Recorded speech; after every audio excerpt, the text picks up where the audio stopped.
الفاتحة.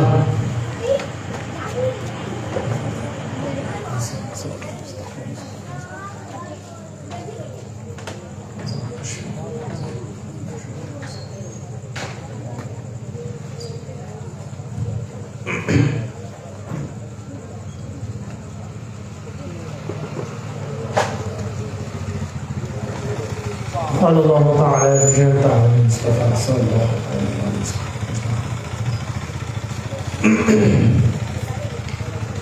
برحمتك يا ارحم الراحمين والحمد لله.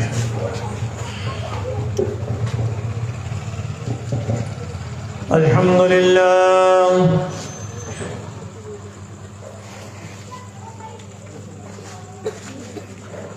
الحمد لله رب العالمين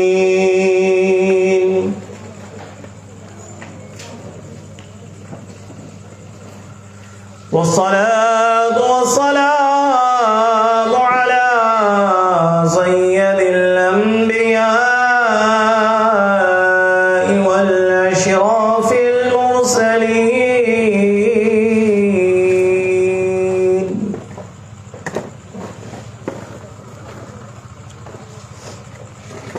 وعلى آله وأصحابه الطيبين والطاهرين.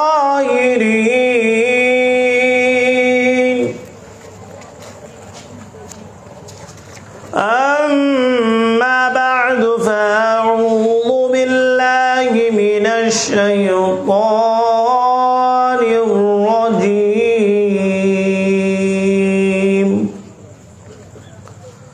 بفضل بسم الله الرحمن الرحيم.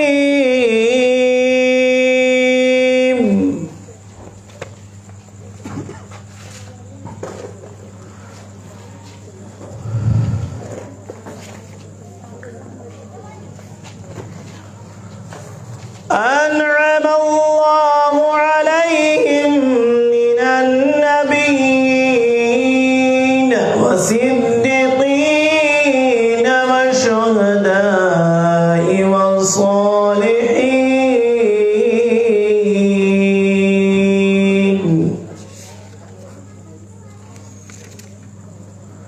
صدق الله مولانا العظيم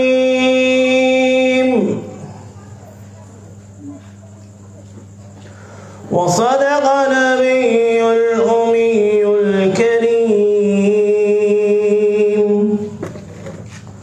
ونحن على ذلك لمن الشاهدين والشاكرين.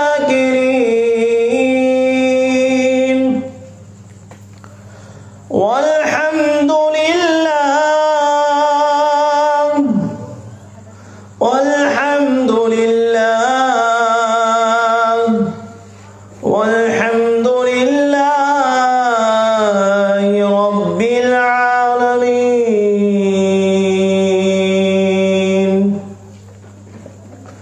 إن الله وملائكته يصلون على النبي يا أيها الذين آمنوا صلوا عليه وسلموا تسليما. اللهم صل على سيدنا ونبينا وحبيبنا وشاهدنا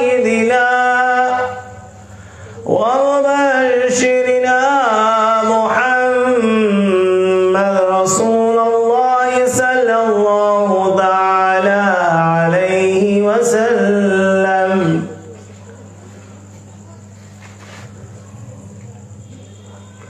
آمنت باللہ. سبحان اللہ.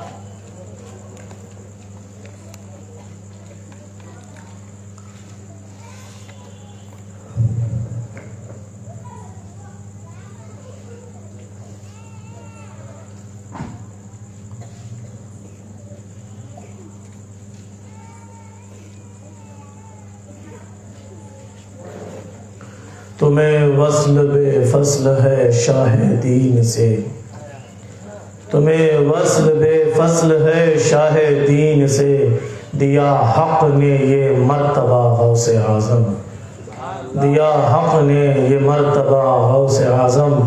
مشائخ جہاں آئیں بہرے گدائی، مشائخ جہاں آئیں بہرے گدائی، واہ ہے تیری دولت سرا غوث اعظم، وہ ہے تیری دولت گدا سرا غوث اعظم. معزز حاضرین و سامعین، السلام علیکم ورحمۃ اللہ وبرکاتہ. تمام حمد و ثنا اللہ تبارک و تعالیٰ کے لیے ہیں، جس نے ہمیں اور آپ کو اسلام میں پیدا فرمایا اور سچے مرشد کی مریدی ہم کو نصیب فرمائی.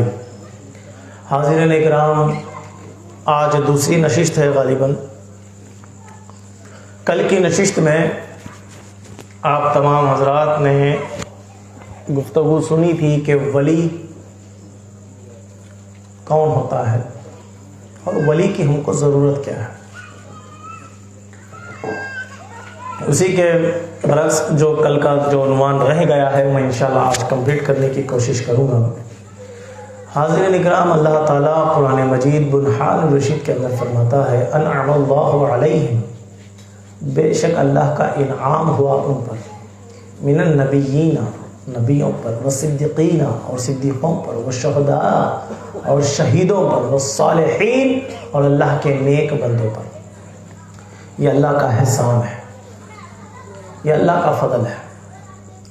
جس طرح اللہ تبارک تعالیٰ سورہ فاتحہ جو قرآن مجید کی پہلی سورت ہے، جو آپ کو اور ہمیں اچھی طرح یاد بھی ہے اور ہم نماز شروع اسی سے کرتے ہیں.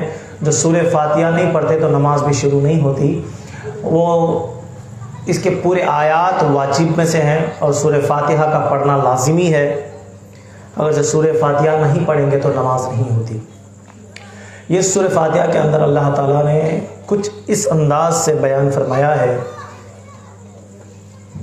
اہدنا الصراط المستقیم، ہمیں سیدھا راستہ چلا. بعضوں نے اس کے ترجمے بے شمار کیے ہیں اور ہمارا جو سنی عقائد کے حساب سے ہم نے جو ترجمہ اس کا کیا ہے یہ ہے چلا. اہدنا الصراط المستقیم، ہمیں سیدھا راستہ چلا. اب جب بات ہم یہاں پر کریں گے کہ سیدھا راستہ چلا تو کس کا چلا ہے؟ کیونکہ سیدھا راستہ صرف سیدھے راستہ پر چلنے والا ہر کوئی سچا نہیں ہوتا، کیونکہ اللہ تعالیٰ قرآن مجید کے اندر ارشاد فرماتا ہے، میرے آقا نامدار صلی اللہ علیہ وسلم ارشاد فرماتے ہیں، حدیث شریف ہے کہ شیطان بھی سیدھی راہ پر ہے، صراط مستقیم پر شیطان بیٹھا ہے گھات لگائے ہوئے کہ کون اس کی طرف آئے گا اس کو گمراہ اور بھٹکا دے. اس کی مثال میں آپ کو اس طرح بیان کروں. ایک بزرگ تھے، وہ مکہ المکرمہ میں گئے کعبے کے پاس زیارت کرنے، کعبے کا طواف کرنے، عمرے کے لیے گئے. تو شیطان دروازے پہ کھڑا تھا. تو وہ اللہ کے ولی تھے تو انہوں نے دیکھ کر پہچان لیا اس کو کہ یہ مردود ہے. دیکھ کر کہا، ارے مردود، یہاں تو کیا کر رہا ہے؟ تیرا یہاں کیا کام ہے؟ تو وہ مردود کہنے لگا، میں تو یہیں سے لوگوں کو بھٹکاتا ہوں. کعبے کے دروازے کے پاس کھڑا ہے، بولا میں یہیں سے بھٹکاتا ہوں لوگوں کو، ان لوگوں کو گمراہ یہیں سے کرتا ہوں. بولا کیسے کرتا ہے؟ دیکھنا چاہتے ہیں؟ ہاں دیکھنا چاہتا ہوں. چلو ٹھیک ہے. انہوں بزرگ نے کہا چل میں جا کر عمرے کے احکامات پورے عمل کر لے کے آ جاتا ہوں، عمرہ ختم کرتا ہوں، اس کے بعد تیری بھی حالت دیکھتا ہوں. بولے آپ کو سمجھ میں نہیں آئے گا. اب بزرگ نے کہا کیوں نہیں آئے گا؟ تو کہا میں آپ کے اوپر بھی سوار ہوتا ہوں. انہوں نے کہا میں تو شیطان کو پہچان لیا، تو میرے اوپر کیسے ہوگا؟ وہ لوگ ہوں گے جن کو تیری خبر نہیں ہے، وہ لوگ تیرے جال میں پھنسے ہوں گے، میں کیوں پھنسوں گا؟ تو انہوں نے کہا ٹھیک ہے. انہوں نے گئے عمرہ کا یہ سب کرے. اس کے بعد جب واپس ہونے لگے نا تو ایک ندی تھی جس کو پار کرنا تھا. تو وہاں ایک ضعیف العمر انسان لکڑی ہاتھ میں پکڑے ہوئے کانپ رہا تھا. اب یہ جب بزرگ جانے لگے نا تو کہنے لگے بابا جی کیا آپ کو ندی پار کرنا ہے؟ کہا ہاں. کوئی کرا دیں گے تو اچھا ہے، میں ضعیف معذور انسان کہاں سے کروں گا؟ پانی کا رفتار بڑی تیز ہے، کہیں میں گر کر پانی کے ساتھ بہہ نہ جاؤں. کہا اچھا ٹھیک ہے، کام کرو آپ میرے پشت پر سوار ہو جاؤ، میں ندی پار کرا دیتا ہوں. بولے اچھی بات ہے. اور وہ بوڑھے کو انہوں نے اپنے کندھے پر بٹھا لیا اور ندی پار کرانے لگے. جب درمیانے ندی پہنچے نا تو وہ ضعیف بوڑھا اس حضرت کے کان میں کہنے لگا حضرت دیکھا میں نے آپ سے کہا تھا نا کہ میں آپ کی پیٹھ پر بھی سوار ہوں گا. تو انہوں نے کہا چل مردود تو ہے. انہوں نے وہی اس کو پٹک دیا. شیطان اچھے لباس میں آتا ہے، لوگوں کو گمراہ بھی کرتا ہے، بھٹکاتا بھی ہے. آج کل ہمارے ظاہری ماحولات میں بھی ایسے ویسے شیطان موجود ہیں. تو اللہ کے رسول صلی اللہ علیہ وسلم نے ایک مرتبہ مسجد نبوی کے اندر ایک لکڑی لی اور ایک لمبی لکیر کھینچی. کہا یہ صراط مستقیم ہے. اس کے بعد اگل بغل میں چھوٹے موٹے لکیریں کھینچ کے کہا یہ بھی سیدھا رستہ ہے. یہ جو لمبا والا رستہ ہے نا یہ صحیح رستہ ہے میرا اور میرے رب کا، اس پر جو چلے گا وہ گمراہ نہیں ہوگا. اور یہ اگل بغل میں جو رستے ہیں نا یہ بھی رستے ہیں لیکن اس پر شیطان تمہاری گھات لگا کر بیٹھا ہے. شیطان آپ کو نا ڈرونی شکل میں آ کر، ڈرونی صورت میں آ کر نہیں بھٹکاتا، کسی بزرگ کی صورت میں آتا ہے، کسی اللہ والے کی صورت میں آتا ہے. آپ کو کبھی نمازوں کی لالچ دیتا ہے. آپ سمجھتے ہیں شیطان تو نمازوں کی لالچ نہیں دیتا. ہاں کوئی بڑا عمل کرانا ہونا چھوٹے عمل سے کام لے لیتا ہے. یہ شیطان کی طبیعت ہے. مثلا آپ روزہ رکھنا چاہتے ہیں تو شیطان کہتا ہے کہ بھائی نماز پڑھ لیں گے اس کے بعد سحری کریں گے، تہجد پڑھ.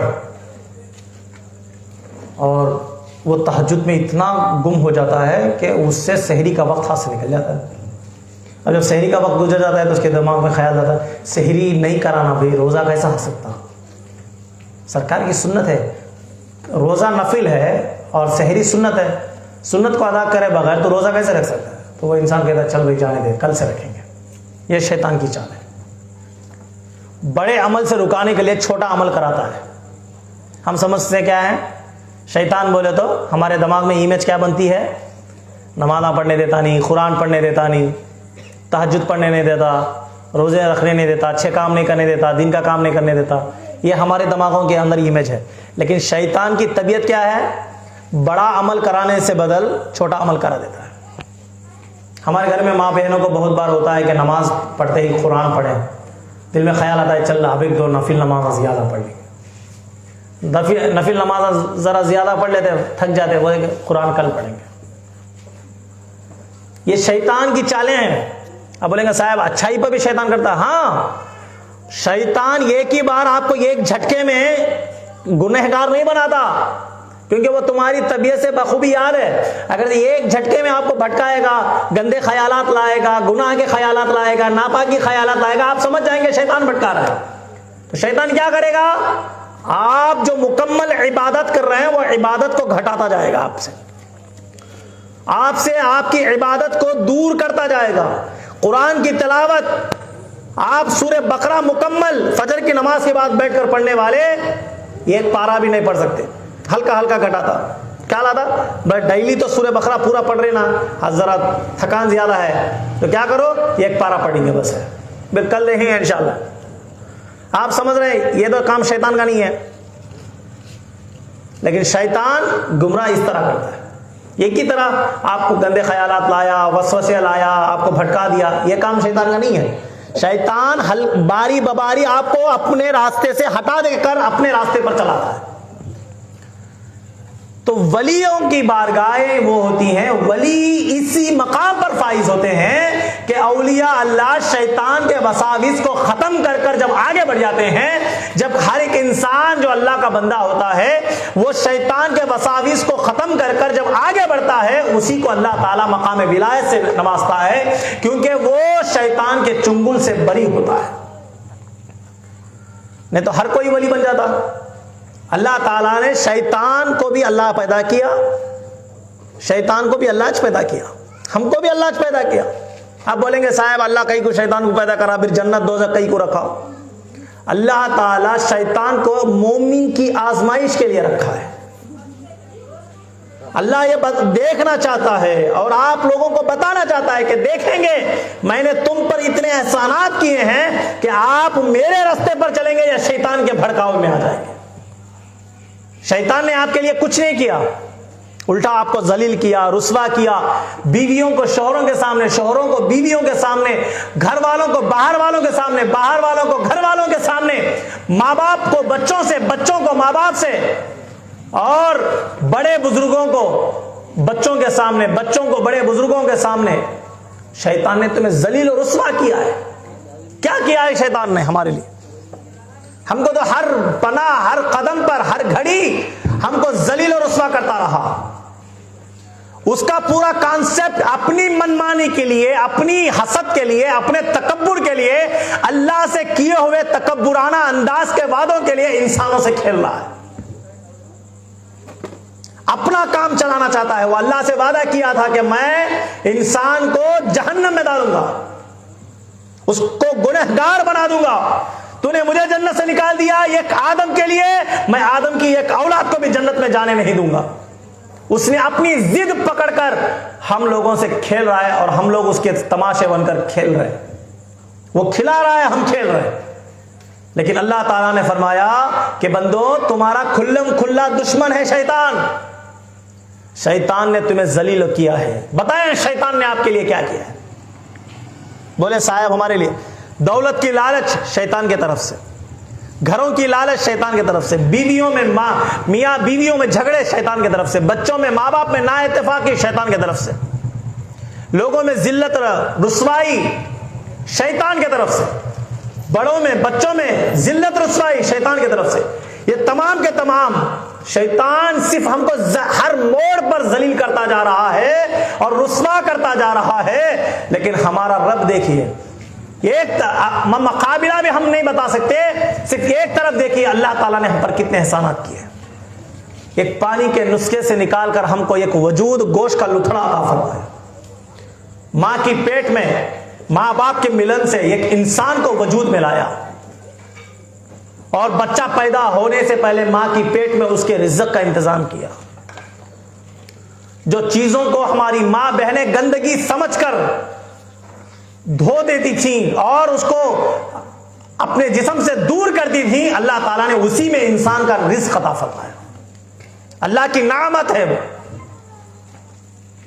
پھر جب وہ دنیا میں آیا تو ماں کے پستانوں میں اس کے لیے دودھ کا انتظام کیا، اور آج کے ڈاکٹر اور سائنسدان اس بات پر متفق ہیں کہ ماں کے دودھ میں اللہ نے ایسی شفا دی ہے، ہر بیماری کا علاج اللہ نے ماں کے دودھ میں رکھا ہے، ہر بیماری کا علاج، پیدا ہونے سے لیتے ہوئے، باپ کے سلوب سے لیتے ہوئے قبر کے گود میں جانے تک اللہ کا احسان پہ احسان ہے۔ اور اللہ اتنے احسان کرنے کے بعد سامنے ایک امتحان رکھا، جیسا کہ مدرسوں کے اندر، سکولز کے اندر، یونیورسٹیز کے اندر پورا سال پڑھایا جاتا ہے، اس کے بعد امتحان لیا جاتا ہے۔ کس لیے؟ تاکہ پورا سال یہ بچے کہاں تک پڑھے، کس کی کیسی سمجھ ہے، کس کی کیسی سوچ ہے، یادداشت کیسی ہے، یہ کیسا پڑھے ہیں۔ ان کی پڑھائی کی آزمائش کے لیے جس طرح امتحان رکھا جاتا ہے، اللہ تعالیٰ نے ماں کی پیٹ سے، باپ کے سلوب سے قبر کی گود تک یہ تمام مراحل پر احسان پہ احسان کر کر ہم کو کیا کیا؟ شیطان کو سامنے رکھ کر فرمایا بندو شیطان میٹھے باتیں بول رہا ہے اور نجاست کے کام کرا رہا ہے، ناپاک ارادے کرا رہا ہے، لوگوں میں ذلیل و رسوا کر رہا ہے، سامنے کھڑا کیا اور کہا ایک طرف اللہ کے احسانات، دوسری طرف شیطان کی ذلت، اور اللہ نے آزمائش میں مبتلا کر کے فرمایا اب میں آزمانا چاہتا ہوں بندے، اب تم میری فرما برداری کرے گا یا شیطان کے ساتھ مل کر میری نافرمانی کرے گا؟ اللہ نے آزمائش رکھا ہے ہم پر۔ کیسی آزمائش کا موڑ ہے؟ ایک طرف اللہ کے احسانات، دوسرے طرف شیطان کی ذلت اور رسوائیاں۔ اب عقل مند انسان کس کو کہتے ہیں؟ معزز سامعین کرام، یہ ہمارے آپ کے لیے نہیں تھا، بڑے بڑے اولیاء اللہ کے بھی لیے تھا۔ حضور سیدی غوث اعظم شیخ عبد القادر جیلانی رضی اللہ تعالی عنہ فرماتے ہیں کہ ایک مقام ایسا تھا کہ اس مقام پر شیطان نے بے شمار اولیاء کو گمراہ کر دیا، اولیاء اللہ گمراہ ہو گئے، اس مقامات پر آ کر ان کی ولایتیں چھین لی گئی، لیکن سرکار غوث پاک علیہ رحمہ وہاں پر بھی اللہ کے فضل و کرم سے اس مقام میں آزمائش کو بھی کامیاب فرما دیے۔ معزز سامعین اکرام، اللہ تعالیٰ جس طرح قرآن مجید کے اندر ارشاد فرماتا ہے اہدنا الصراط المستقیم، ہم کو سیدھا راستہ چلا، تو فرمایا سیدھے راستے میں اتنے راستے ہیں، شیطان بھی سیدھے راستے پر ہے۔ اب اس کو ہم چاہنا یہ ضروری ہے کہ کون سا راستہ جو اللہ تک پہنچاتا ہے، جنت تک لے جائے گا، جو اللہ اس کے رسول کا راستہ کون سا ہے؟ تو پھر نیچے والی آیت میں فرمایا صراط الذین انعمت علیہم، وہ راستہ جن پر میرا انعام ہوا، ان لوگوں کا راستہ چلو جس پر میرا انعام ہوا۔ اب یہاں پر صرف انعام کا ذکر فرما کر اللہ نے خاموشی اختیار کی، پھر اس کے بعد والی آیت میں اللہ نے وضاحت فرمائی انعم اللہ علیہم من النبیین والصدیقین والشہداء والصالحین، بے شک تم ان لوگوں کا راستہ چلو جن پر اللہ کا انعام ہوا، اور کس پر اللہ کا انعام ہوا؟ من النبیین والصدیقین والشہداء والصالحین، اللہ کے ولیوں پر، شہداء پر، صالحین پر، نبیوں پر۔ اور ان کا راستہ کیا ہے؟ اللہ نے فرمایا ولیوں کا راستہ، نبیوں کا راستہ، صدیقین اور شہداء کا راستہ کیا ہے؟ اللہ تعالیٰ آگے فرماتا ہے یضل بہ کثیرا ویہدی بہ کثیرا، اللہ جسے گمراہ کر دیتا ہے اسے ولیوں سے، مرشدوں سے دور فرما دیتا ہے۔ اللہ نے ایک اور نام یہاں پر ایڈ کیا ہے۔ 4 جماعتیں ہیں ہمارے میں، ایک نبیوں کی جماعت، ایک صدیقوں کی جماعت، صدیق کہتے ہیں سچائی پر رہنے والے، حق پر رہنے والے۔ اب کون سچا کون جھوٹا ہم آج کے زمانے میں معلوم نہیں کر سکتے، نبی تو آئیں گے نہیں۔ تیسرا شہید، شہید کون ہوگا پتہ نہیں۔ اب 4واں کیا ہے؟ ولیوں کی جماعت۔ لیکن اللہ تعالیٰ نے اس آیت میں اور ایک وضاحت فرمائی، فرمایا مرشد۔ یہ مرشد کو بعضوں نے الگ بھی رکھا ہے، بعضوں نے ملایا ہے، کیونکہ ہر ولی مرشد ہوتا ہے لیکن ہر مرشد ولی نہیں ہوتا، یہ بات یاد رکھ۔ اور ان کو اللہ تعالیٰ نے کیوں رکھ کر فرمایا یہ تمہاری رہنمائی کریں گے۔ ابھی دیکھیے ہم لوگ یہاں پر سٹیج لگائے، میں اتنے آپ لوگوں کے سامنے حوالہ جات رکھ کر آپ سے مخاطب ہوں، اور آپ لوگ یہاں پر بیٹھ کر میرا بیان سن رہے ہیں، یہ کیا ہے؟ اپنے اعمال کی اصلاح ہے، اپنے علم میں اضافہ ہے، ہماری غلطیوں کو سدھارنے کا ایک حسین جمیل موقع ہے۔ یہ جو ہدایت ملتی ہے نا، ہدایت کا نام ہی مرشد ہے۔ بیعت کرے تو مرشد نہیں، جس سے ہدایت ملتی ہے وہ مرشد ہے۔ اور بیعت اس لیے کرتے ہیں کہ مرشد آج کے بعد ہم جو گناہ کرتے رہے وہ سب آپ کے ہاتھ میں بیعت رکھ کر، ہاتھ دے کر، اللہ کو حاضر و ناظر جانتے ہوئے آپ کے ہاتھ میں ہم وعدہ لیتے ہیں کہ ہم کبھی کوئی گناہ نہیں کریں گے، جو پہلے کرتے تھے سارے کے سارے آج کے بعد ختم کریں گے۔ یہ ہے ہاتھ میں ہاتھ دینے کا مطلب۔ یہ ہاتھ میں ہاتھ کب دیں گے؟ جب آپ ان سے مستفیض ہوں گے، استفادہ حاصل کریں گے، ان سے آپ ہدایت حاصل کریں گے، رہنمائی حاصل کریں گے، اس کے بعد بڑھیں۔ بہرحال اللہ کے فضل و کرم سے ولیوں کو اللہ تعالیٰ نے نبیوں کے نائب بنا کر بھیجا ہے۔ نبی جو کام کرتے رہے، ولیوں کا اب یہ کام، یہ ڈیوٹی لگی ہے۔ ہر علاقے کا ایک ولی ہوتا ہے۔ بعضوں کے نزدیک 11 مقام ولی کے ہیں، بعضوں کے نزدیک 72 مقام 72 درجے ہیں. ایک روایت کے مطابق 90 پر 9 درجے ولیوں میں ہیں. بہرحال جو مشہور و معروف ہے 11 درجے. ولیوں کا کام بعضوں میں ابدال ہیں. ابدال کا کام ہوتا ہے کس طرف کیا کام ہے, کہاں کتنی فصل آنا ہے, کہاں پر بارش آنا ہے, کہاں کے پہاڑ, کہیں پر پہاڑوں کا وزن کم ہے تو وہاں کا پہاڑ اٹھا کر وہاں رکھ دیتے ہیں. یہ ولیوں کا کام, ابدال کا کام ہوتا ہے. یہ وہ جو ابدال اولیاء, اللہ کے اولیاء ہوتے ہیں نا, ان کو کام بڑی ذمہ داری کے کام ہے اور زمین کو سمائے رکھے ہیں. 40 ابدالوں میں کوئی ایک ابدال انتقال ہو گیا تو اس کی جگہ پر دوسرا ابدال جگہ لے لیتا ہے. ہر وقت ہر گھڑی 40 ابدال رہتے ہیں. بعضوں نے کہا علاقے کے حساب سے, بعضوں نے کہا زمانے کے حساب سے. 40 ابدال, اور ان میں ساروں کے سارے غوث کا درجہ رکھتے ہیں.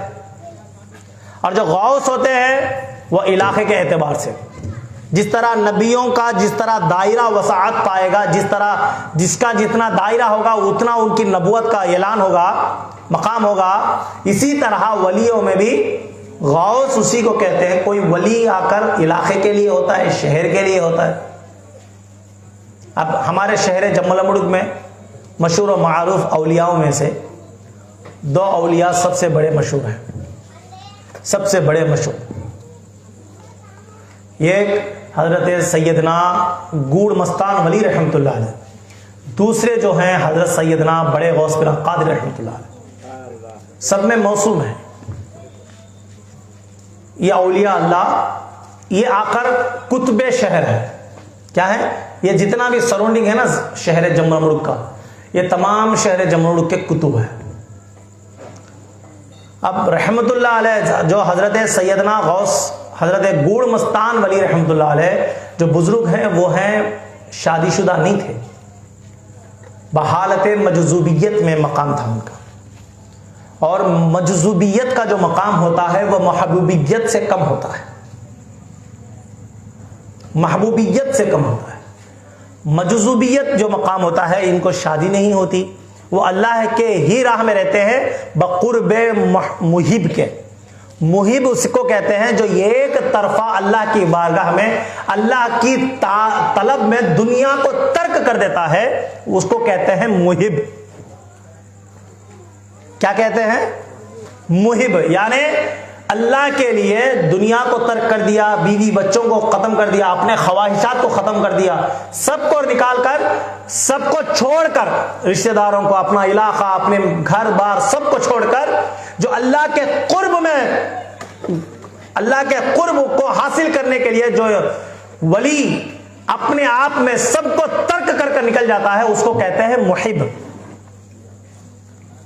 اور محب سے جو درجہ بڑا ہے وہ ہے محبوب کا. محبوب اس کو کہتے ہیں جس کو بیوی بھی ہوتی ہے, بچے ہوتے ہیں, جینا سمسار, گاؤں شہر علاقے رشتہ دار سب کے جھرمٹ میں رہنے کے باوجود بھی جو اللہ کو بھولے بغیر یاد کرتا رہتا ہے, اس کو کہتے ہیں محبوب. سبحان اللہ. اسی لیے نظام الدین اولیاء کا مقام صابر کلیری رحمۃ اللہ علیہ سے افضل ہے. کیوں؟ صابر کلیری رحمۃ اللہ علیہ جو صابر ہیں, یہ جو صابر کلیری ہیں, یہ محب کے مقام پر ہیں, اس لیے کیونکہ انہوں نے اللہ کے طلب میں دنیا کو ترک کر کے صرف اللہ کی لو میں لگ گئے. لیکن محبوب الہی جو حضرت نظام الدین اولیاء رحمۃ اللہ علیہ ہیں, انہوں نے پورے حقوق کو ادا کرتے ہوئے, پورے معاملات کو ادا کرتے ہوئے, شرعیہ عملیہ کو لے کر چلتے ہوئے, زمانے کے درمیان ہو کر اللہ کی یاد رکھتے رہے. سب سے بڑی افضل یاد کیا ہے؟ لوگوں میں, رشتہ داروں میں, اپنوں میں رہ کر اللہ کو یاد رکھنا, یہ افضل ہے. وہ بھی ولی ہے, یہ بھی ولی ہے. لیکن جس طرح تلک الرسول فضلنا بعضهم على بعض, بعض رسولوں کو بعض رسولوں پر فضیلت حاصل ہے, اسی طرح بعض ولیوں کو بعض ولیوں پر فضیلت حاصل ہے.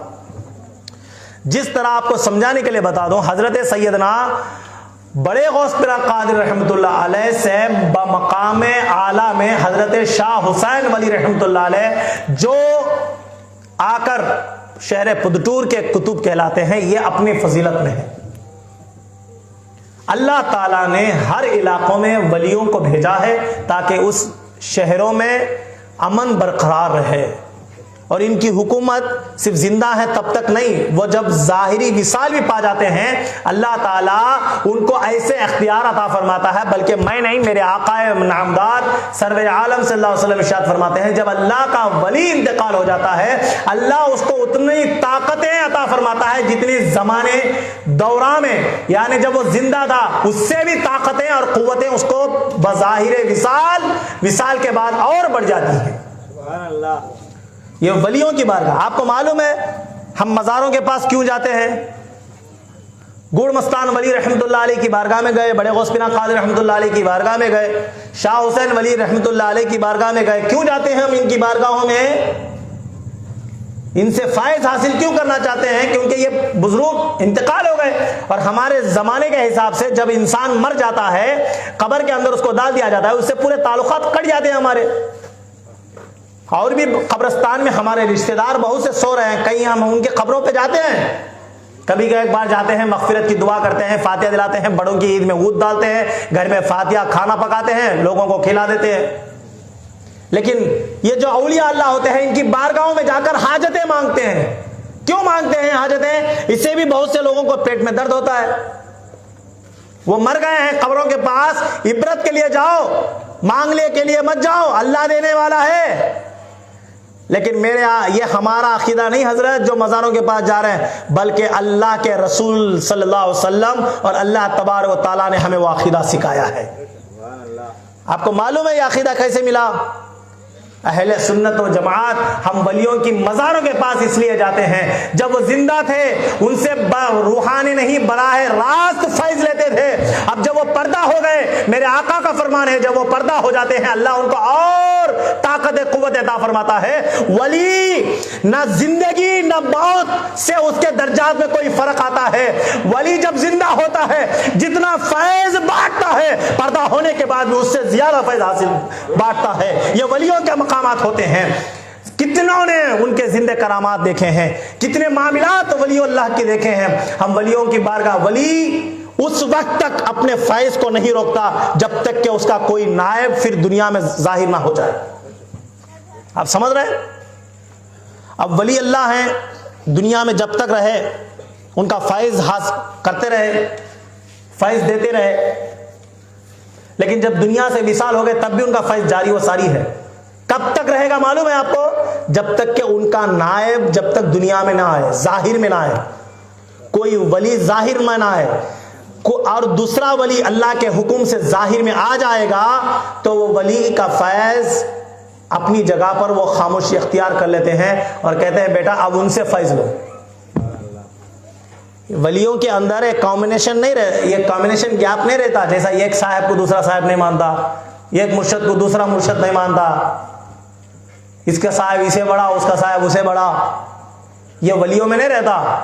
جو اہل طریق کے لوگ ہوتے ہیں، اہل خانقاہ ہوتے ہیں، وہ مریدوں کو تعظیم سکھاتے ہیں دوسروں کی بھی، اور کہتے ہیں کہ بیٹا تم میری جتنی عزت کرتا ہے نا ان کی بھی اتنی عزت کر۔ یہ اہل خانقاہوں کا درس ہوتا ہے۔ اور جو صاحب ایسا نہیں کرتا نا، جو کوئی مرشد ایسا نہیں کرتا، بولتا ہے کہ صرف میری تعریف کرو، میرے ہی نام کے من کے جپو، ان کے پاس مت جایا کرو، وہ ایسے ہیں وہ ویسے ہیں، تو وہ اپنی مرشد پیری مریدی میں جھانکے کہ تیرے اندر کچھ کمی ہے یا تیرے نسب میں یا تیرے خاندان میں کمی ہے۔ معزز سامعین اکرام، اہل خانقاہ اس کو کہتے ہیں، یہ اولیاء اللہ کا فیضان ہے، اور اولیاء اللہ نے یہ دنیا کی بھاگ دوڑ کو پکڑ کر سنبھال کر رکھا ہے، اس وجہ سے ہم لوگ چل رہے ہیں۔ ولیوں کی ضرورت ہم کو سب سے زیادہ ہے، ولیوں کو ہماری ضرورت نہیں۔ معزز صاحب کرام، بلا آخر و تمثیل آپ لوگ نے پورا مکمل، میری امید ہے کہ آپ لوگوں نے سمجھ لیا کہ ولیوں کی ضرورت ہم زمانے میں کیوں ہے، ولیوں کا نظام کیوں ہے، یہ تمام کا تمام۔ آئیے معزز سامعین اکرام، حضور سیدی غوث اعظم علیہ رحمہ کی یہ محفل ہے، سرکار غوث اعظم علیہ رحمہ کی آنے کی بشارتیں جس طرح نبیوں نے میرے نبی کی آنے کی بشارتیں دی ہیں، اس طرح غوث اعظم کی آنے کی آمد کی خوشی اولیاء اللہ نے عطا فرمائی ہے۔ بے شمار اولیاء اللہ نے میرے نبی کی، میرے غوث کی آمد کی خوشیاں منائی ہیں۔ یہاں تک کہ روایتوں میں آتا ہے کہ غوث اعظم کی آمد پر انبیاؤں کی مائیں حاضر ہوئی ہیں. کون؟ جی. اب دیکھیں یہ سلسلہ کہاں سے چلا. ایک روایت ہے کہ ازل کے میدان میں جب مجلس لگی نا پیغمبروں کی مجلس، اس کے بعد صحابہ کی، تابعین، تبع تابعین کی، اولیاء اللہ کی اور مومنوں کی، اور جیسے صفیں لگی نا، صفیں اللہ تعالیٰ ازل میں آ کے صفیں لگایا، اور جو صفیں لگی تھی نا وہ صفوں میں انبیاء کی صف کھڑی تھی، اس کے بعد صحابہ کی صف کھڑی تھی، اس کے بعد اولیاء اللہ کی صف، اس کے بعد مومنین کی صف، اس کے بعد مسلمانوں کی صف، اس کے بعد غیر مسلموں کی صف، کافروں کی صف، اس کے پیچھے آ کر منافقین کی صف. یہ جو صفیں لگی تھی نا، اس میں کیا ہوا، اب یہ صفیں اس لیے لگائی گئیں کیونکہ حضور نبی اکرم صلی اللہ علیہ وسلم کو منوانا تھا.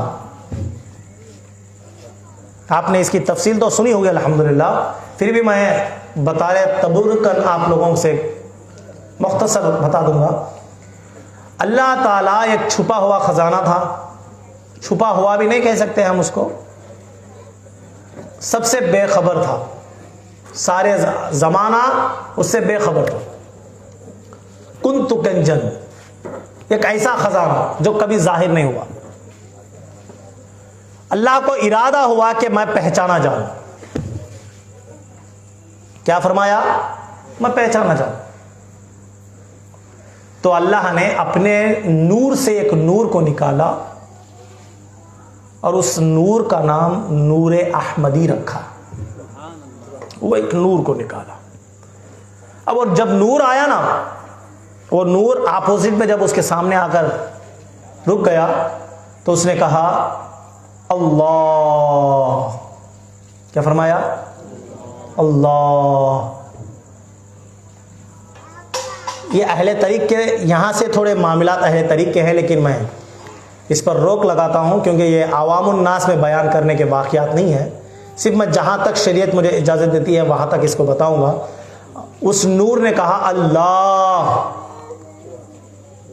اس وقت تک جب تک اس نور نے اللہ نہیں کہا تھا وہ اللہ نہیں تھا. اس نے کہا اللہ تو اللہ نے کہا میں پہچانا گیا. سبحان اللہ. کیا فرمایا؟ میں پہچانا گیا. نور نے کہا اللہ تو اللہ پہچانا گیا. تو پھر کہا اب زمانے کو بنا. اب اللہ نے صرف اپنے نور سے صرف ایک بار نور نکالا ہے. سمجھ میں آیا نا؟ اپنے نور سے ایک نور نکالا. اب اس نور کے قطروں میں سے 9 قطرے نکالے. اس 9 قطروں میں سے عرش بنایا، کرسی بنایا، لوح بنایا، قلم بنایا، سدرت بنایا، جنت بنایا. پھر یہ قطرہ بچ گیا، پھر اس میں 9 قطرے بنے. تو اس طرح پورے عالم کائنات کو اللہ تعالیٰ نے اس نور محمدی سے بنایا. اب اللہ سے پوچھیں دائرے ادب میں، اے مالک و مختار، جب حضور کے نور کو تیرے نور سے نکالنے کے بعد جب میرے نبی نے تجھے اللہ کہہ کر پکارا تو تو پہچانا گیا، پھر یہ دنیا کیوں بنائی گئی؟ کہا میں پہچانا گیا میرے نبی کے آنے سے. میں دنیا اس لیے بنایا تاکہ دنیا میرے نبی کو پہچان جائے. دنیا کا مقصد ظہور اظہار مصطفیٰ ہے. کیا ہے؟ دنیا کا جو ظہور ہے، دنیا کو جو مقصد ظہور میں لایا گیا یہ مصطفیٰ کے اظہار ہے. مصطفیٰ کو بتانا تھا، مصطفیٰ کو منوانا تھا. تو اللہ تعالیٰ نے جب دنیا بن گئی تو میرے نبی کو کہا اے نبی ذرا، اے میرے حبیب، اے میرے محبوب، تیرے نور کے آئینے میں میرے جلووں کو تو دکھا. سبحان اللہ. اے نبی، اے محبوب، تیرے نور کے آئینے میں میرے جلووں کو تو دکھا. تو میرا نبی، جب میرے نبی کا، میرے خدا کا فرمان ہوا تو حضور نے سجدے سے سر اٹھایا تو حضور کے چہرے آئینے میں جلوہ خدا نظر آنے لگا. آیا سمجھ میں؟ اب یہ روایت حدیثوں بھی ثابت ہے. حضرت جبرائیل علیہ السلام نے جب کہا تھا کہ ایک تارا تھا، یہ بے شمار، آگے انشاءاللہ اس کے واقعات آئیں گے. اب اللہ تعالیٰ نے جب دنیا بن گئی نا تو صفیں بنایا تو پہلی صف میں بار بار ایک ولیوں کی صف سے ایک شخص آتا رہا، جبرائیل پکڑ کر پیچھے لیتے رہے، پھر وہ آتا رہا، پھر وہ پیچھے لیتے رہے، جب آتا رہا پیچھے جاتے رہے تو اللہ تعالیٰ نے کہا اے جبرائیل کیا معاملہ ہے؟ اے اللہ یہ کوئی غوث ہے، سبحان اللہ، یہ ولیوں کے جماعت میں رہنے والا ہے، اچانک نبیوں کی جماعت میں آ رہا ہے تو میں پیچھے لے جا رہا ہوں۔ تو وہ کہنے لگے، اللہ تعالیٰ نے کہا اے جبرائیل وہ اس طرح خاموش نہیں رہے گا، اس کو کہے کہ تیرے نانا کو جس طرح نبیوں کا امام بنایا ہے تجھے اولیاء کا امام بنایا جائے گا۔ سبحان اللہ، جب یہ کہنا تھا کہ اے عبد القادر جیلانی، اے عبد القادر، جس طرح اللہ نے آپ کے نانا کو انبیاء کا سردار و سلطان بنایا ہے اس طرح اولیاء میں آپ کو سردار و سلطان بنایا جائے گا۔ اتنا سننا تھا، غوث پاک اپنے مقام پر کھڑے ہوئے۔ غوث پاک کی یہ شان غوث پاک کو ہی حاصل ہے کہ یہ جب اللہ کو منوانا بھی جانتے ہیں اور اللہ سے لینا بھی جانتے ہیں۔ یہ اب سے نہیں، آپ نے سنا ہوگا بہت سے روایتوں میں کہ غوث پاک کے بارگاہ میں ایک ماں آتی ہے، آ کر کہتی ہے کہ مجھے اولاد نہیں ہے، کسی لوگوں سے میں نے کہا، کسی اولیاء کے پاس گئی، ولیوں کے پاس گئی، انہوں نے کہا کہ تجھے تیری نصیب میں اولاد نہیں ہے۔ تو غوث پاک نے جب ہاتھ اٹھائی تو حضرت خضر نے کہا اے عبد القادر اس کی تقدیر میں تو اولاد نہیں ہے۔ تو غوث پاک نے کہا اولاد نہیں ہے اس کی تقدیر میں؟ کہا ہاں۔ تو غوث پاک نے ہاتھ اٹھا کر کہا اے اللہ اسے اولاد عطا فرما۔ تو اللہ نے کہا عبد القادر تقدیر میں تو اسے اولاد نہیں ہے۔ غوث پاک نے فرمایا اللہ 2 دے دے۔ سبحان اللہ، اے عبد القادر اسے اولاد نہیں ہے، تو فرمایا اللہ 3 دے دے۔ سبحان اللہ، اے عبد القادر اولاد نہیں ہے اس کی نصیب میں، تقدیر میں، فرمایا اے اللہ 4 دے دے۔ اس طرح تکرار چلتی رہی، 7 پر جب پہنچی نا تو کہا ہے عبد القادر بس کر، چل تو جتنے مانگتا ہے اتنے دیتا ہوں۔ سبحان اللہ، اب اس پر بہت سے لوگ اعتراض کرتے ہیں کہ اللہ تعالیٰ کا جو ازلی فیصلہ ہے اس پر غوث پاک بدلا سکتے ہیں؟ اللہ تعالیٰ فرماتا ہے کہ اللہ کے فیصلوں کو کوئی بدلا نہیں سکتا، لیکن غوث پاک کا یہ معاملہ دکھا کر لوگ بولتے ہیں کہ اللہ سے بڑے ہیں غوث پاک۔ نعوذ باللہ، ہمارا عقیدہ تو نہیں ہے اللہ سے بڑے، شاید تمہارا ہوگا۔ ہم کہتے ہیں اللہ کے لاڑیلے ہیں۔ سبحان اللہ، جب ضد کرتے ہیں نا تو اللہ تعالیٰ کو بھی محبت آ جاتی ہے اور کہتے ہیں اے میرے عبد القادر، اے میرے پیارے محبوب کیا چاہتا ہے؟ کہ اللہ اولاد چاہتا ہوں، تو چل دے دیا۔ تو یاد رکھیں یہ ایک تقدیر ازلی ہوتی ہے جس کا کوئی لکھا بدلا نہیں جاتا۔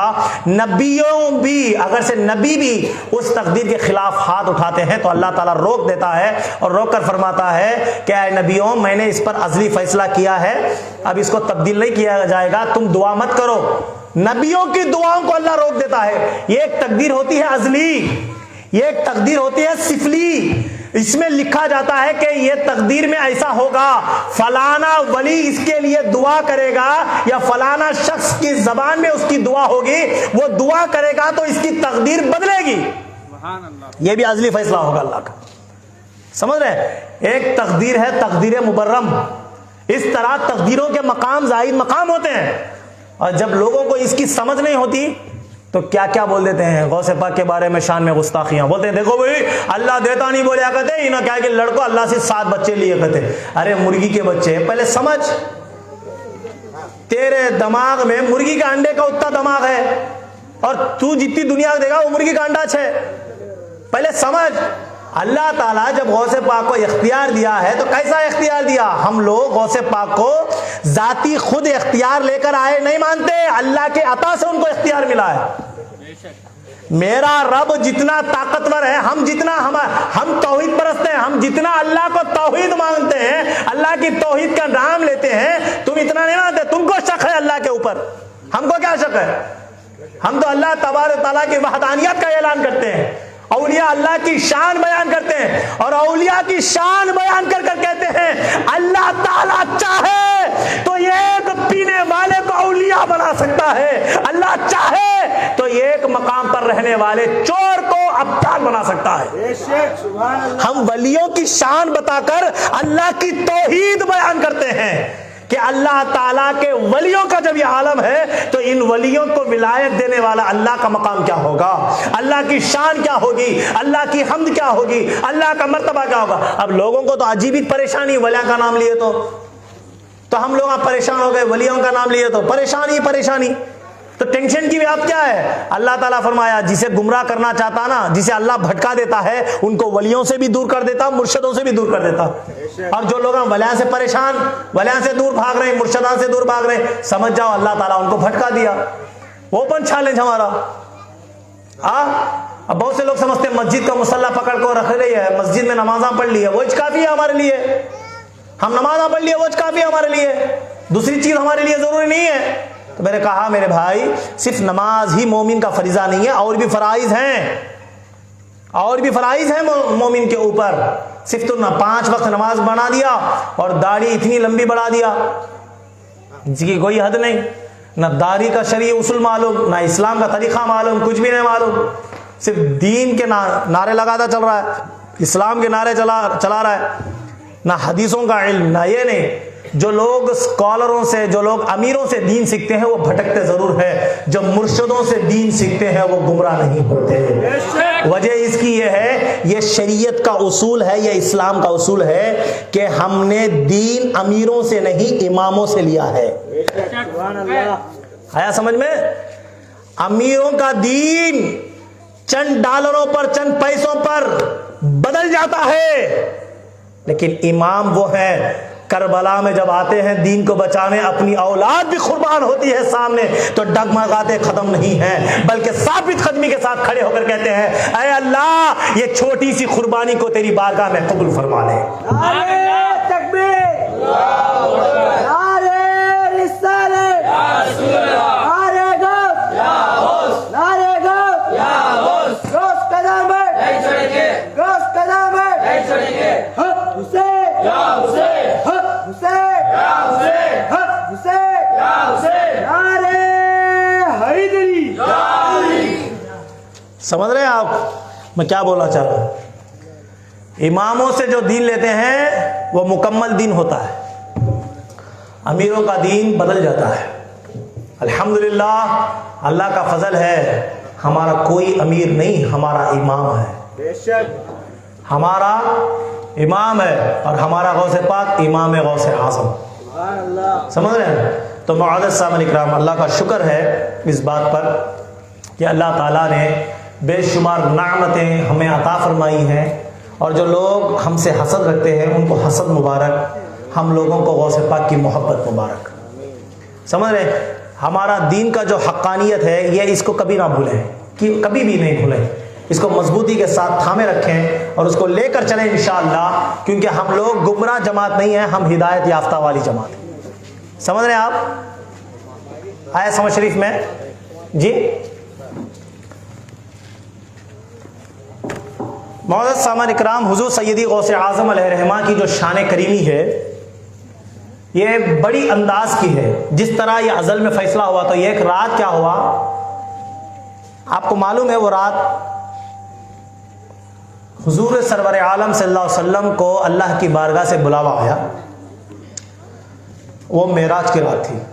سبحان اللہ. کیا تھی؟ معراج. اب بہت سے لوگ بولتے غوث پاک بڑے بعد میں آئے، اس کے اوپر بہت سے روایتیں موجود ہیں، انشاءاللہ آگے میں اور دلائل آپ کے سامنے رکھتا جاؤں گا.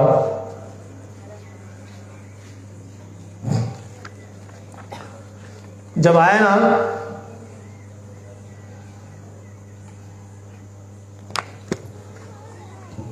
حضور نبی اکرم صلی اللہ علیہ وسلم مسجد حرام میں آئے، مسجد حرام میں آ کر نماز ادا کی اور اس کے بعد براق پر بیٹھا.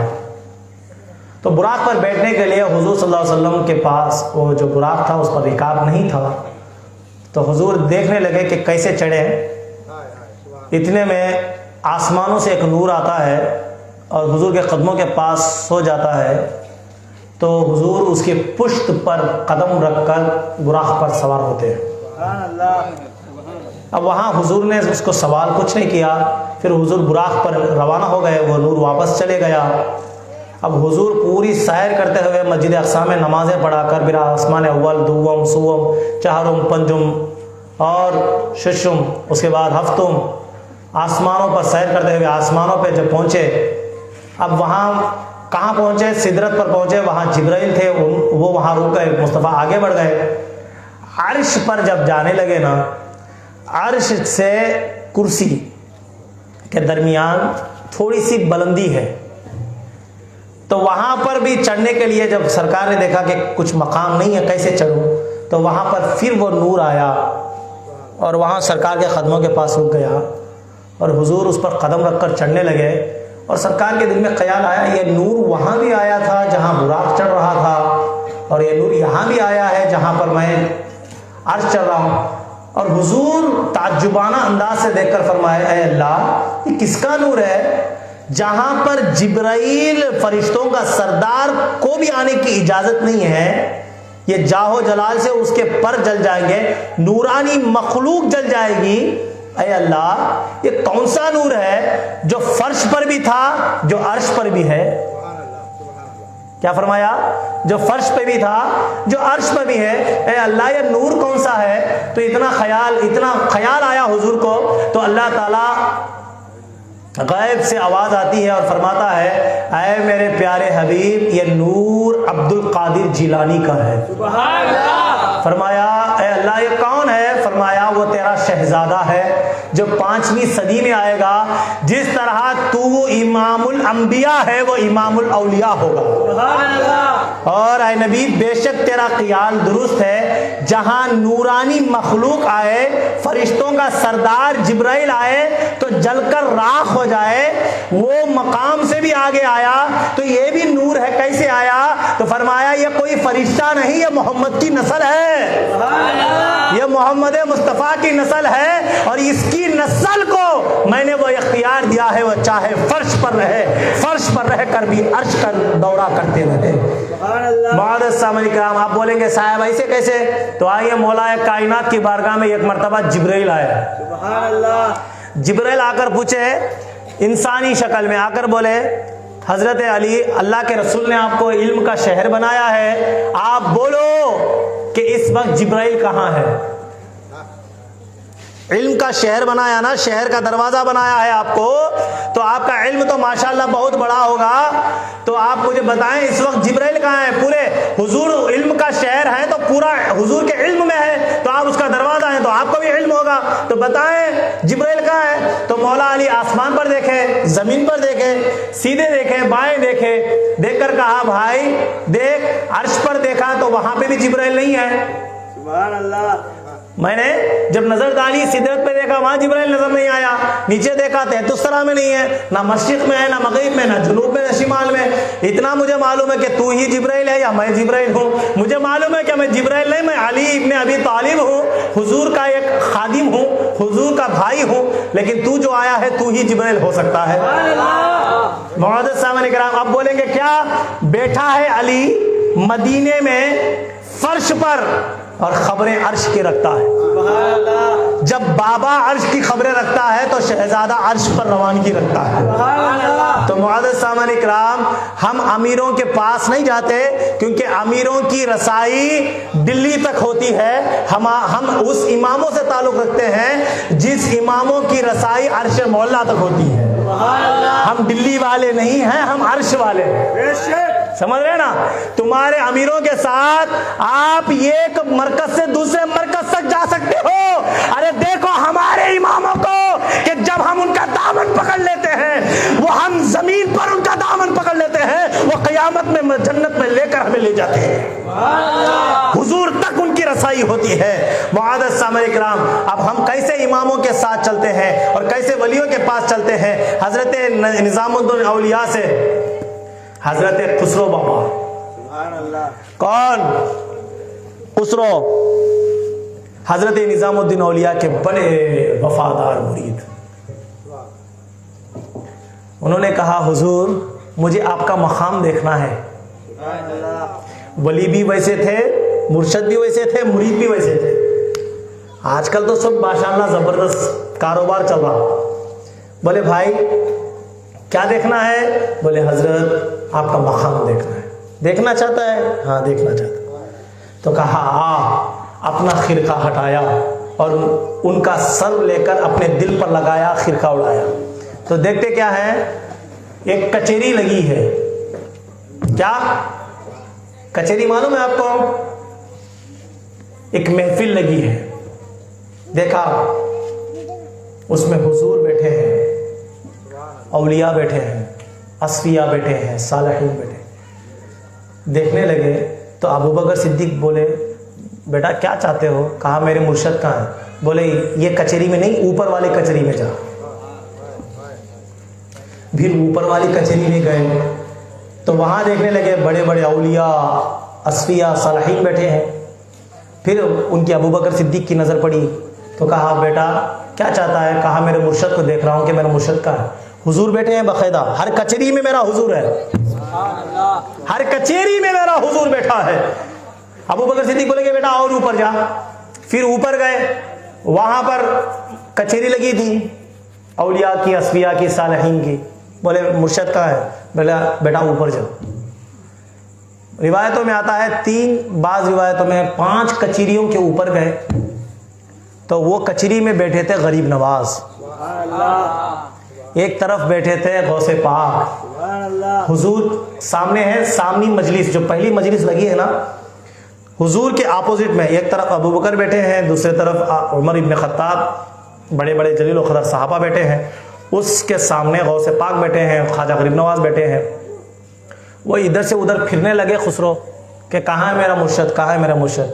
تو پھر نظر اٹھا کر دیکھا تو کہا، اس بار ابو بکر صدیق خاموش رہے، غوث پاک علیہ رحمہ سر اٹھا کر کہنے بیٹا کیا چاہتا ہے؟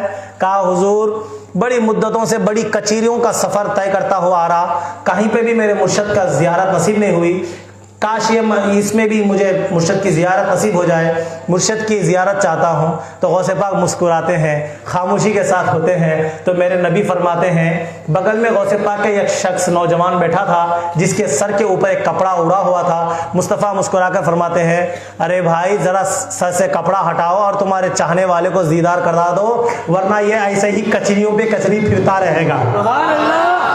اب جب انہوں نے کپڑا ہٹا کر پلٹانا تو غوث پاک کے بغل میں بیٹھا تھا نظام الدین اولیاء۔ سبحان اللہ۔ یہ دیکھتے ہی ان کی چیخ نکل گئی، یہ اڑ کر ان کے خدمے میں پڑنا چاہا، فوراً انہوں نے اپنا خرقہ ہٹا کر اس کے بال پکڑ کر کھینچے، کہا بیٹا بس کر، ابھی تو بہت کچھ دیکھ چکا، اب اس کے آگے تجھے دیکھنے کی اجازت نہیں ہے۔ ولی وہ ہوتا ہے جو زمین پر بیٹھ کر اپنے خرقوں کے اندر مریدوں کے سر ڈال دیتے ہیں تو عرش کے پردے کھول دیے جاتے ہیں۔ یہ ولیوں کا مقام ہوتا ہے، اور ولیوں کی چاہنے والی اہل سنت، ولیوں کی جماعت، ولیوں کی عاشق کیوں ہوتی ہے؟ کیونکہ یاد رکھو جس کا رہبر ولی ہوتا ہے وہ دنیا میں بھی کامیاب ہوتا ہے، آخرت میں بھی کامیاب ہو جاتا ہے۔ سبحان اللہ۔ معزز سامعین کرام، یہ اللہ کا سب سے بڑا فضل ہے، اور میرے مصطفیٰ کے قدموں کے نالین کا صدقہ ہے۔ میرے نبی نے فرمایا میرے بعد نبی کوئی نہیں آئیں گے،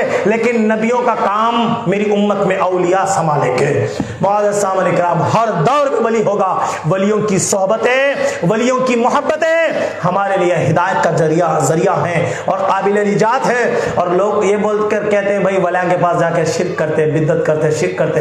ارے عقل کے اندھے، شرک کے کتنے اقسام ہیں نہیں معلوم، انہیں شرک کے نعرے لگاتا۔ بدعت کسے بولتے نہیں معلوم، انہوں بدعت کے بارے میں بولتا۔ سامنے کھڑا کر کر پوچھیں بھائی بدعت کے قسمہ کتنے ہیں بتا، شرک کی حقیقی تعریف کیا ہے بتا، بتانے سے قاصر ہے وہ لوگ شرک کے دعوے کرتے ہیں، یہ کرنا نہیں، وہ کرنا نہیں، یہ حرام، وہ حرام، کیا کہ ان کے باپ کی جاگیر ہے۔ ہر ایک انسان اپنا ٹھیکیدار بنتا دین کا، ہر ایک انسان ٹھیکیدار دین کا۔ بولتا ہوں بھائی مجھے دین پورا معلوم، کیا معلوم میرے بھائی؟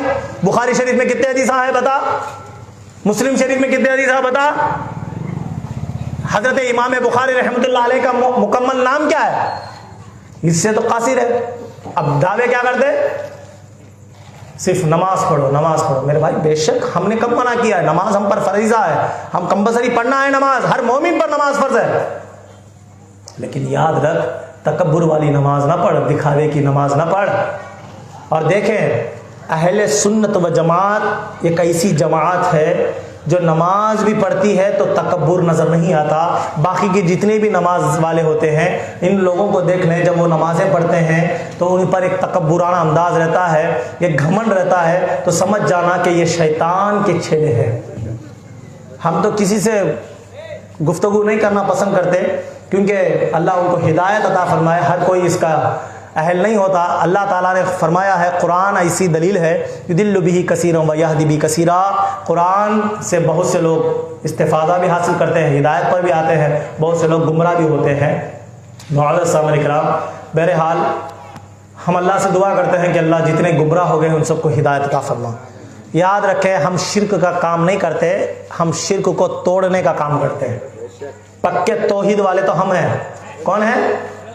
بولیے نا, کون ہیں ہم؟ پکے توحید. توحید کہتے ہیں اللہ کی وحدانیت کا اعلان کرنے والا, اور ہم ہیں پکے توحید والے. اللہ کو اللہ جانتے ہیں, اللہ کے نبی کو نبی جانتے ہیں, اللہ کے ولی کو ولی جانتے ہیں. ہم مکس نہیں کرتے. اب ان لوگوں کو کنفیوز رہتا, انہوں ولیاں کو بھی اللہ کے برابر بنا ڈالتے, نبیان کو بھی اللہ کے برابر. اب ہمارے اوپر الزام کیا دیتے, انہوں بناتے الزام کیا دیتے, ہمیں اللہ اور اللہ کے نبی کو, اللہ کے ولیاں کو اللہ کے برابر شریک کرا کر, شریک کر رہے شریک. اب شریک کو لے جا کو شرک کر ڈالتے. غوث پاک کے نام سے 11ویں کرنا حرام. کون تمہارے بابا بولے؟ کون بولے بھائی غوث پاک کی 11ویں کرنا حرام بول کے؟ نہ غیر اللہ کے نام سے کھانا پکانا حرام. تیرے ولیمے کا کھانا جائز ہے؟ کیا ہے؟ کوئی چیز پر کسی غیر کا نام لگ جانے سے وہ اگر سے حرام ہو گیا, تیری بیوی تیرے اوپر حرام ہے. سب سے پہلے فقہ کے مسئلے میں بات کرنے لگے تھے, تمہارے بانو ہمیں پی ایچ ڈی انگر کو ہے. اگر سے کسی کو کسی کا نام لگنے سے کوئی چیز حرام ہو جاتی ہے, اگر سے آپ کا یہی ایمان و عقیدہ ہے, تو سب سے پہلے تیرے اوپر تیری بیوی حرام ہو جاتی. آدھار کارڈ میں کیا لکھتا, کیا لکھتا؟ وائف آف فلاں, وائف آف فلاں. آدھار کارڈ میں تیری نام, بیوی کا نام لگ گیا, باپ کا نام. پیدا کر کو 18 سال 19 سال بڑا کرا, سب باپ کو نکالا تھا. خالی قبول کیا میں باپ کو ہٹا ڈالے, سب تیرا نام گزارا. کون ہے میں, کون ہے انہوں؟ فلانی کی بیوی. حرام ہوگی نا تیرے اوپر. یہ کیا ہے, کس کا کھانا ہے؟ فلانے ولیمے کا کھانا ہے, حرام ہو گیا. ولیمے کا کھانا نام لگنے سے, تیرا نام لگنے سے بیوی حرام نہیں ہوتی, تیرا نام لگنے سے ولیمہ حرام نہیں ہوتا, تیرا نام لگنے سے گھر حرام نہیں ہوتا, تیرا نام لگنے سے گاڑی چلانا حرام نہیں ہوتا, گاڑی حرام نہیں ہوتی. میرے پیرانے پیر کا نام لگ گیا تو بریانی حرام ہو جاتی. معزز سامعین کرام, یہ بے وقوفی مسائل ہیں, بے وقوفی حقیقت نہیں ہے لوگوں کی. اللہ تعالیٰ جب لوگوں کی عقلیں چھین لیتا ہے نا, ان کی آنکھوں پہ پردہ پڑ جاتا, اور اللہ جس کے مقدر میں دوزخ لکھ دیتا ہے, وہ لوگ کتنے سجدے کرے تو بھی آخری جہنم میں جاتے. اب ان کے صورتیں بھی دیکھو, نور ضبط ہو گیا تھا ان کے چہروں پہ سے, ضبط ہو گیا تھا. لمبے لمبے داڑیاں رکھ لیتے, نمازاں پڑھتے چلتے, بولتے نمازاں پڑھو نمازاں پڑھو. اب نمازاں پڑھتے رہو. کیسے نمازاں پڑھتے؟ بے شمار نمازاں, اچھی نمازاں پڑھو. لیکن یاد یہ لوگ بھول جا رہے, جو ان کے پاس تکبر, بالکل تکبر گھمنڈ. اب بہت اب ہلکا ہلکا ایک چھوٹے چھوٹے جماعت آ گئے. اب ہمارے گاؤں میں بھی ہلکا شروع ہوا, مسجد کا راضی کیا, اللہ کا گھر بھائی. میں بولا پہلے تیرے کنپے میں دیکھ رہے باہر چراغ سل گیا نہیں, اللہ کا گھر کو چراغ سلگانے جا رہا. پہلے تو کو سے ٹیمپو نماز پڑھ رہا, اللہ کا گھر بنانا چاہتی ہیں میں لوگ. بولا بے شک بناؤ, کیا اعتراض ہے اللہ کا گھر بنانے میں, لیکن بنانے سے پہلے یہ سمجھو کہ تم کون ہو. پہلے آپ لوگ, اب ان لوگوں میں تفرقہ یہ ہے کہ لوگ بولتے کہ کون تو ہمارے مسلمان بھائی ذبح کرے تو ذبح نہیں ہوتا کہتے, انہوں ہاتھوں سے ذبح کر لے کو گوشت کھاتے. کہ وہ سب جنے کافرہ, انہوں ایک جنے ان کے اماں بابا جن کو مسلمان پیدا کرے, سب کافرہ چھے مسلمان. کہیں بولے تمہیں شرک کرتے, یہ بات تو ہے نا. ہمیں سانس لیتے سو ہوا میں بھی تو سانس لینا نہیں, پکا واحد توحید پرست ہے تو آکسیجن لگا لے پھر کل سے. پھر بھائی ذبح کر دے تو بھی ذبح نہیں ہوتی کہتے, وہ کرے تو یہ نہیں ہوتی کہتے. تو کون؟ جب تجھے فقہ نہیں معلوم, جب شرعیہ نہیں معلوم, عملیہ نہیں معلوم, تو کون ہے آخر بولنے کے واسطے؟ تو کون, تیری طاقت کیا؟ کم دماغ کے لوگ فتنے فسادات پیدا کرتے ہیں. اور یاد رکھیں زندگی میں ان لوگوں سے رابطہ کریں, بات کریں تو اپنی بات پر قائم رہیں, کیونکہ ہم پکے توحید والے ہیں. کیوں؟ ہمارے پاس دلائل موجود ہیں اس کے. ہم کسی اسکالرز پر یوٹیوب میں جا کر دین نہیں سیکھے, ہم ولیوں کی بارگاہوں میں اہل بیت اطہار کی خدمت میں جا کر دین سیکھے ہیں. یوٹیوب میں کیسے والے کے پاس ہی جیتا ہے تو ڈائریکٹ اماموں کے پاس جا کر ولیوں کے پاس جا کر دین سیکھنے والوں کے پاس کیا ہوگا؟ معزز سامعین کرام، ان لوگوں کو یہ بات نہیں معلوم ہے کہ یاد رکھیں نماز پڑھنے والا شیطان بھی تھا. تیرے سے زیادہ نمازاں پڑھا، تو کتنے پڑھیں گا؟ زیادہ سے زیادہ. گمراہ ہو گئے خوشی، اب کو کم سے کم 1 سال 2 سال کی نمازاں پڑھیں گا مشکل سی. شیطان تمہارا جو سگا ہے کتنے سال پڑھا نمازاں؟ 6 کروڑ سال پڑھا. ایک روایت میں 600 کروڑ سال. جو مدلل روایت ہے وہ 6 کروڑ سال 6 کروڑ سال نمازاں پڑھا شیطان. پھر بھی اللہ کیا کرا؟ ابا واستکبر وکان من الکافرین. نکل جا، مردود ہو گیا، تو کافر بن گیا. بولیا کیا اللہ کا انکار کرا تھا شیطان؟ کس کا انکار کرا؟ بنی آدم کا انکار کرا، نبی کا انکار کرا، نبی کی شان میں گستاخی کرا. قرآن پکار پکار کے قیامت کی صبح تک بول رہا ہے کہ شیطان جیسا عابد زاہد ذاکر عبادت کرنے والا، فرشتوں کی جیسی شکل رکھنے والا، فرشتوں کا وستاد ابلیس جب نبی کی شان میں گستاخی کرے، ایک سجدہ نہیں کرا تو اللہ تعالیٰ 6 کروڑ سال کی عبادتوں سجدوں کو، عبادتوں کو، اذکار کو، اس کی ریاضتوں کو کس کو بھی نہیں دیکھا. صرف ایک آدم کے سجدہ نہیں کرنے کی وجہ سے اس کی ساری عبادتوں کو اس کے منہ پر مار کر جنت سے نکال دیا اور کہا ابا واستکبر وکان من الکافرین. کافر ہو گیا، مردود بول کر اللہ تعالیٰ اپنے جنت سے اس کو ایسا نکالا، سر پہ کانٹوں کا تاج پہنایا، گلے میں توخ ڈالا لعنت کا. ایک شیطان نبی، شیطان کون؟ فرشتوں کا سردار، وستاد بنیا. کیا ہے؟ وستاد. لیکن یہ ایک سجدہ نہیں کرے آدم علیہ السلام کو، وہ بھی تعظیمی سجدہ. تعظیمی سجدہ، سجدے میں 6 لفظ، خدا سمجھ کو نہیں، اللہ کا بندہ سمجھ کو، ان کے علم پر، ان کی نورانیت پر، ان کی بشریت پر تعظیم بجا لانے کے لیے. جیسا ہمیں سایہواں کے ہاتھاں چومتے ہیں نا بھائی، قدم بوسی لیتے نا، کیوں؟ تعظیم میں. اسی طرح شیطان کو بھی بولے تعظیم کر، سجدہ کر بول کے. پچھلے نبیوں کی امت میں تعظیمی سجدہ جائز تھا، تو جب تعظیمی سجدہ کرے نا تو شیطان میں کرتا نہیں بولا، تو اللہ کیا بولا؟ نکل رہے کافر بولا. قرآن میں آیت ہے نبی کی گستاخی کرا شیطان، ایک بار نہیں جھکا تو کیا کرا؟ اکھاڑ کو پھینک ڈالا. تو یاد رکھو جو اکڑ کر رہے گا وہ اکھڑ کر ضرور رہے گا. جو جھک کر تواضع اور انکساری سے جائے گا اللہ تعالیٰ اسے بلند و بالا مقام عطا فرمائے گا. معزز سامعین کرام، آج کل اختلافات ضروری بہت سے ہیں اور ہم لوگوں کو چاہیے کہ ہم لوگ دین و اسلام سیکھیں، نئے نئے مسائل کو سیکھیں، دین کو سیکھیں. جب ہمارا عقیدہ مضبوط ہوگا تو الحمدللہ ثم الحمدللہ ایمان بھی مضبوط ہوگا. سب سے پہلی ضرورت ہے عورتیں دین سیکھیں. پہلی بات، عورتیں دین سیکھیں، دین کا طریقہ سیکھیں. سب سے زیادہ کبھی بھی یاد رکھیں، عورتوں کی ماؤں، عورتوں کی جو گود ہوتی ہے یہ درس گاہ ہوتی ہے. گھر کا ماحول عورت سے بدلتا ہے. عورت اچھی ہے تو گھر کا ماحول اچھا، عورت بری ہے تو گھر کا ماحول برا. عورت بدل گئی تو گھر کا مرد بھی بدل جائے گا، بیٹا بھی بدل جائے گا.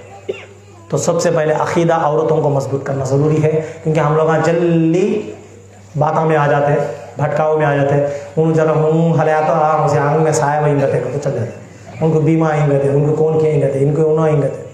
یہ چھالت ہمارے میں بلّہ کی. اب مرد ذرا غصہ کر لے کو کیا تو بات میں انہوں کھکری سے معلوم ہوتا نہیں، انہوں ذرا غصہ کر لیتے میں جاتی بیمہ کرنے. بیمہ ہمارے مرد میں یہ غصہ کرتا ہے، کیا کہ تعویذ ڈالو. ہم ان کو ڈالے گا دیا، اس کی تعویذ میں اثر کی سر کیا بھی ہٹانے، انہوں ڈالے گا خود کو غصہ ختم ہو گیا تھا، آٹومیٹکلی خاموش ہو جائے گا. اب وہ باتوں میں غصے میں بحث میں ذرا غصہ چڑھا تھا. اب ہاں تو کیا بیگم کیسے ہے، کیا جی کھانا ڈالو جی، وہ جی یہ جی بولتے تعویذ لاتے نہیں، میرا مرد میرا طرف پلٹ گیا. کیوں پلٹنا تھا؟ کہاں جاتا؟ پو میں قرآن مال لیتا، گھر میں سے نکل گا. صبح میں کتنا بیوی سے جھگڑا تو شام میں گھر کو آنا سوچ. اب کیا کرتے ہیں، وہ صبح میں لڑے گئے خود تعویذ تعویذ کے واسطے جاتے ہیں، لے لے کے آتے میں شور آتا. ہاں دیکھو میرا شور تعویذ لاتے میں آیا، تو نہیں لائی تو بھی آتا تھا وہاں. تو معزز سامعین کرام، تعویذوں پہ عقیدہ مضبوط نہ کرو. تعویذیں ضرورت ہیں، مجبوری نہیں. جس طرح طبیعت بگڑنے پر آپ میڈیسنس لیتے ہیں، انجیکشنس لیتے ہیں، اور آپ لوگ آ کر ٹینکس لیتے ہیں اور گولیاں وغیرہ لیتے ہیں، اس طرح تعویذات بھی ہیں، لیکن تعویذات پر عقیدہ مضبوط نہ کرو۔ تعویذات بھی جس طرح یہ دوا رہتی نا، اس طرح یہ دعا ہے، یہ کرے تو چو ہوتا، یہ کرے تو چو ہوتا، اس طرح کے عقائد بنا کر اپنے ایمانوں کو، اپنے گھروں کو تباہ نہ کریں۔ اللہ پاک سے دعا ہے اللہ پاک ہم کو سمجھنے کی اور چلنے کی توفیق عطا فرمائے۔ آج سوال نہیں ہے کس کے بھی؟